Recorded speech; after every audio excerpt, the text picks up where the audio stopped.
All right. Good morning. Let's talk about the birth of death and the death of death.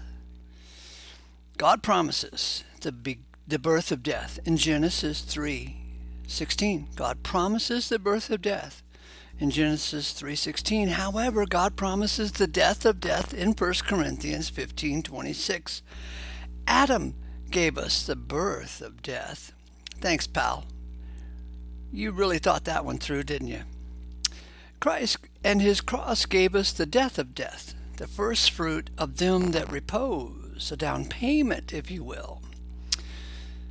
Death sure is a pain in the ass. We all run just as hard as we can to avoid it best as we can.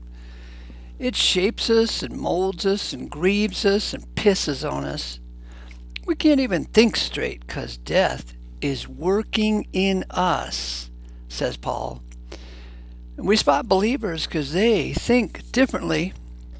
They trust God about the matter, and life is working in them, says Paul. We look at the resurrection of Christ and we say, oh, count me in.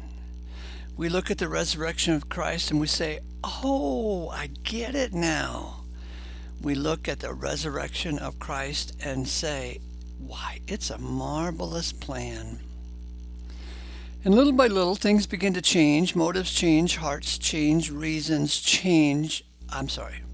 why change. And slowly, God becomes our all. And death loses its sting, and smiles and praises grace our lips, and our prayers change too. And now, instead of special requests, we find a prayer for a spirit of wisdom and revelation and the realization of Him. It feels just right.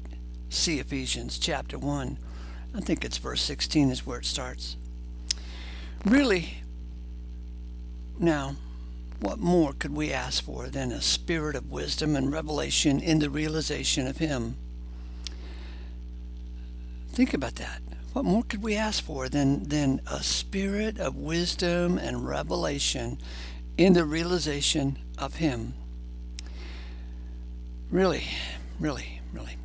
As God becomes our all, we trust that the power of the cross to break death's back will surely bring everyone along with us, so that God becomes all in all. It has to work, because the stone was rolled away, don't you know? And the veil was rent too.